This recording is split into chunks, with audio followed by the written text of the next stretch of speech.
Hi hello ನಮಸ್ಕಾರ ಸ್ನೇಹಿತರೆ, ಮಸ್ತ್ ಕನ್ನಡ ನ್ಯೂಸ್ ಯೂಟ್ಯೂಬ್ ಚಾನಲ್ಗೆ ನಿಮ್ಮೆಲ್ಲರಿಗೆ ಸ್ವಾಗತ. ಕನ್ನಡ ಕಿರುತೆರೆಯ ಜನಪ್ರಿಯ ಧಾರಾವಾಹಿಯಿರುವ ಪುಟ್ಟಕ್ಕನ ಮಕ್ಕಳು ಧಾರಾವಾಹಿಯು ಕೊನೆಗೂ ತನ್ನ ಕತೆಗೆ ವಿದಾಯವನ್ನು ಹೇಳಿದೆ. ಇದರ ಬಗ್ಗೆ ಇನ್ನೇನು ವಿಡಿಯೋದಲ್ಲಿ ತೆಗೆದುಕೊಂಡು ಬರೋಣ.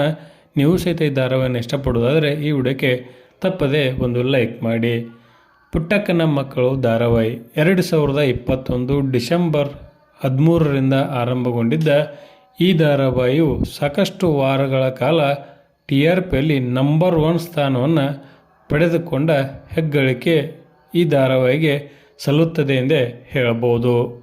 ಸತತ 4 ವರ್ಷಗಳ ಕಾಲ ಪ್ರಸಾರವಾಗಿ ಕೊನೆಗೂ ತನ್ನ ಕತೆಗೆ ವಿದಾಯವನ್ನು ಹೇಳುವ ಹಂತಕ್ಕೆ ಈ ಧಾರಾವಾಹಿಯು ಬಂದು ನಿಂತಿದೆ ಎಂದೇ ಹೇಳಬಹುದು. ಇತ್ತೀಚಿನ ಸಂಚಿಕೆಗಳು ಪ್ರೇಕ್ಷಕರಿಗೆ ಬೇಸರವನ್ನು ತರಿಸುತ್ತಿದ್ದು, ಕತೆಗೆ ವಿದಾಯವನ್ನು ಹೇಳುವ ಅನಿವಾರ್ಯತೆ ಬಂದೇ ಬಿಟ್ಟಿದೆ. ಹೀಗಾಗಿ 1200 ಸಂಚಿಕೆಗಳನ್ನು ಪೂರೈಸಿ ಪುಟ್ಟಕ್ಕನ ಮಕ್ಕಳು ಧಾರಾವಾಹಿಯು ತನ್ನ ಕತೆಗೆ ವಿದಾಯವನ್ನು ಹೇಳಿದೆ. ಆರೂರು ಜಗದೀಶ್ ಅವರ ನಿರ್ದೇಶನ ಮತ್ತು ನಿರ್ಮಾಣದಲ್ಲಿ ಮೂಡಿಬರುತ್ತಿದ್ದ ಈ ಧಾರಾವಾಹಿಯು ಗ್ರಾಮೀಣ ಭಾಗದಲ್ಲಿ ಅತಿ ಹೆಚ್ಚು ಪ್ರೇಕ್ಷಕರನ್ನು ಒಳಗೊಂಡ ಧಾರಾವಾಹಿ ಇದಾಗಿತ್ತು. ಕೊನೆಯದಾಗಿ ಈ ಧಾರಾವಾಹಿ ಬಗ್ಗೆ ನಿಮ್ಮ ಅನಿಸಿಕೆ ಅಭಿಪ್ರಾಯವನ್ನು ಕಮೆಂಟ್ ಬಾಕ್ಸಲ್ಲಿ ತಿಳಿಸಿ. ಧನ್ಯವಾದಗಳು. ನಮಸ್ಕಾರ.